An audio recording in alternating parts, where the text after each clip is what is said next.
Hello, nanasata sa atong nga programa karon no. Nag-ingon diri sa pulong sa Dios. Ang title niya nag-ingon diri sa Mark chapter 13 verse 14. Nag-ingon siya diri. Ang title ang makalilisa nga talan-awon. Kung makita na ninyo ang makalilisa nga magdala og kalaglagan nga anaa sa lugar nga dili angay tindugan niini alang sa magbabasa samta ang kahulugan niini ni anang panahon na ang mga anaa sa Judea kinahanglan mo kalagyo ngadto sa kabukiran. Ang tao nga anaa sa gawa sa iyang balay dili na mosulod aron sa pagkuha sa bisan unsa. Ang anaa sa iyang uma dili na angay mopauli aron sa pagkuha sa iyang biste. Alaot ang mga buntis o mga inahan nga nagapasuso ni anang mga adlaw tungod kay maglisod sila pagkagyo pagampo kamo nga kini dili mahitabo sa tingtugnaw. Kay ni anang mga panahon na maabot ang pagantos nga wala pa gayud mahitabo sukad sa pagmugna sa Dios sa kalibutan. Og dili na mahitabo pag-usab ang sama niini bisan kanus-a. Kun kadtong mga adlaw wala kunhuri sa Ginoo nga wala gayoy may bilin nga tawo apan tungod sa iyang kaluoy sa iyang mga pinili gikunhuran niya kadtong mga adlaw. Kun dunay moingon kaninyo ani ana ang Kristo o ka ato ara siya ayaw kamo pagtuo kay mutungha ang dili tinuod nga mga Kristo ug ang mini nga mga propeta mohimo sila mga milagro ug kahibulongan nga mga buhat sa katuyuan nga mapahisalaag kun mahimo bisan pa ang mga pinili sa Dios. Busa pagbantay kamo gipasidan-an ko na kamong daan mahitungod ini mga butanga. Ani tanong nagpasidaan ang pulong sa Dios o ang Dios nagpasidaan sa iyang mga katawhan ang mga pinili. Nagiingon din nga kung makita na daw nato ang makalilisang nga magdala og kalaglagan nga anaa sa lugar nga dili angay tindugan niini. Kung makita na nato sila alang sa magbabasa sabta so may kahulugan niini. Niya ng panahon na nga ang anaa daw sa Judea nga lugar kinahanglan mo kalagyo ngadto sa kabukiran. So unsa may naa sa kabukiran? Ang tawo nga anaa sa gawa sa iyang balay dili na mosulod aron sa pagkuha sa bisan unsa. Bitaw sa iyon ba?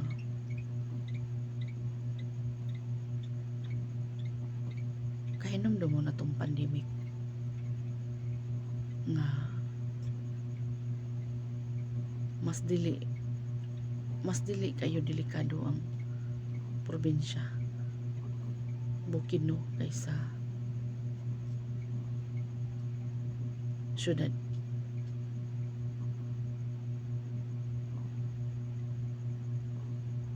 Makagawas-gawas pa ka sa imong balay. Por diri sa syudad naarigi ka naga stay sa imong nga kwarto, sa imong nga balay. Amo gawas ra ang may murang mo gawas ang frontliner. So mahinumduman ako ba nga akong pares nagtrabaho sa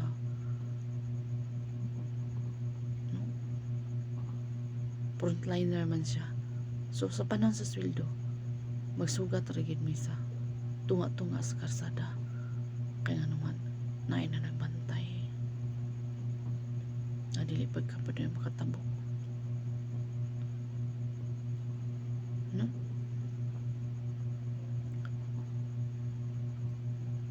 Arang-arang dito sa bukid kay maka tanom-tanom pa ka, makabiyahe-biyahe pa gani, pero diri sa syudad wala, no?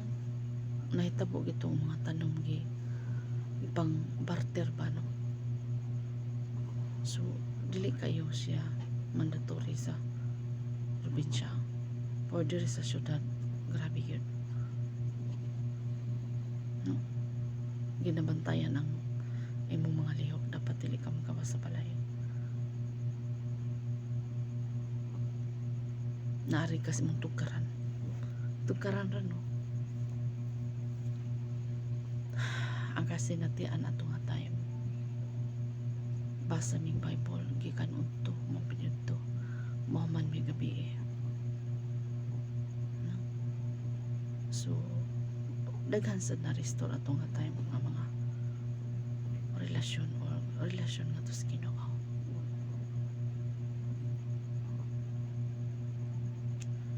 So glory to God. Nag-ingon sa diri,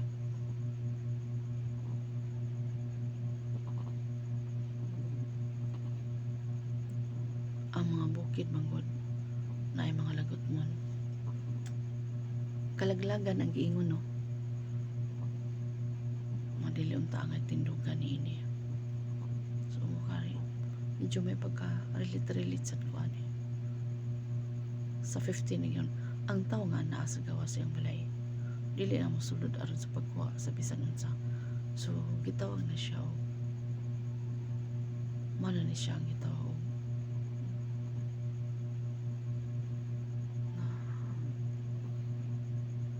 makalilis ang talanahon kay ang pag-abot man ni sa Ginoo, no? Pag-abot sa Ginoo, ang tao nga naa sa gawa siyang balay dili na mosulod aron sa pagkuha sa bisan unsa. Ang anaa sa iyang uma dili na angay mapauli aron sa pagkuha sa iyang bisti. So gipasidanan, so mean to say, inadlaw-adlaw naga panginabuhi gyapon ang mga tao, puro moabot ang Ginoo, so wala daw mas sa tao, no? Alaot ang mga buntis o ang mga inahan nga nagpasuso. So arita nganong alaot ang mga buntis o nagpasuso. Hallelujah. Kani bitaw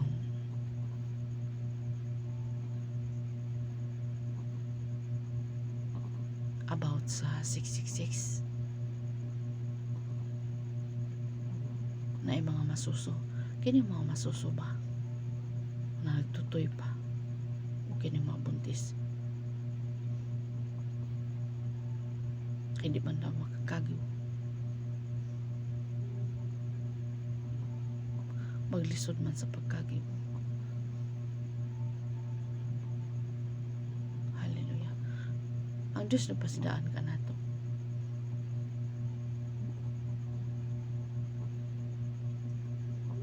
Yeah. Kini ba yung mga masuso? Kinala ba yun pagkaon?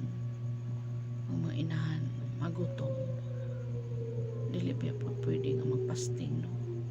Dili na ta makapamalit, dili na po ta makapamaligya. Wala na may kaning kwarta moabot sa panahon nga dili na ni siya magamit, no? Unsa man kadaghan sa imong kwarta, dili na magamit sa panahon niya moabot kini.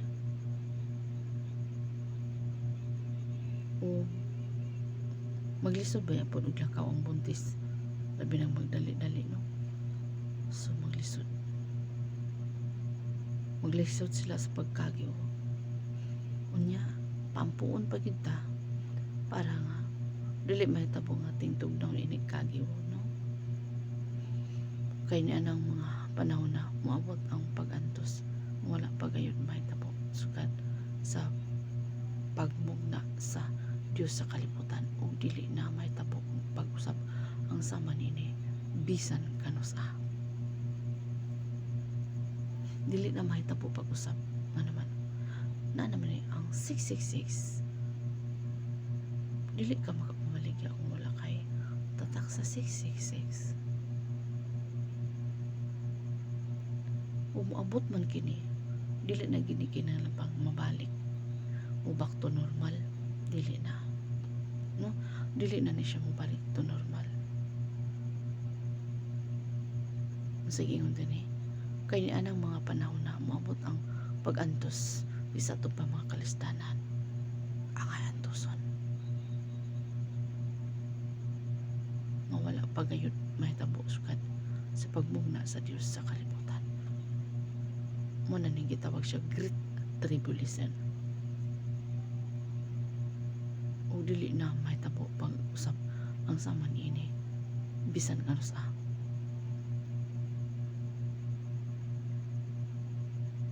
sa ato pa. Tuloy-tuloy na lang yun na siya. No? Tuloy-tuloy na lang yun na siya. Naiyon na rin. Kung kadtong mga adlaw wala kunhuri sa Ginoo, wala kayo mabilin nga tao. Apan tungod sa iyang kaluoy, sa iyang mga pinili, gikunhuran niya katong mga adlaw kung dunay mo ingon kanimo ani ang Kristo, so dili daga mo. Kung naay mo ingon na di ara ang Kristo, so dili ka mo tuo, dili ka mo tuo nini ang ingon na ang Kristo, dili ka mo tuo, no? Dili ka mo tuo na dili ka mo tuo ano man.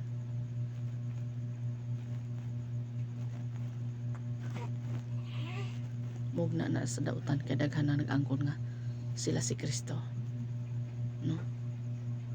Og unsa pa gyud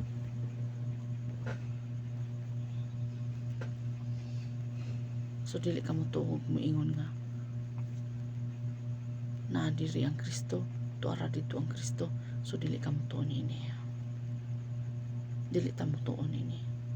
O ka ato asya ayaw ka mo pagtuo mo tuara dito di ta mo tuon niya na buhat na sa gaway. So sunod dun sa ingon niya kung dunay mo ingon, okay,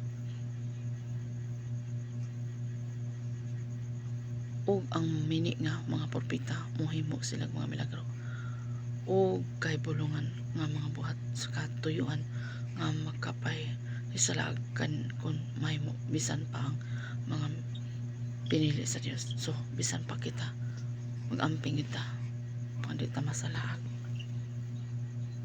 man nga kanunay kita magbasa sa pulong sa Ginoo. Busa pagbantay kamo gipasidanan ko na kamong daan may tungod nining mga butanga, so gipasidanan kita sa Ginoo nining mga butanga, no? Dapat dili ta mo tuo, dapat kinahanglan gyud nga ato jud i-level up ang atong pagtuo. Una may mga kalistanan kinahanglan nga ato sab kini nga maantusan agi tabang sa Ginoo, wa tay laing mahimo, patabang ra kita sa Ginoo nining tanan. So God bless. Higala, always pray.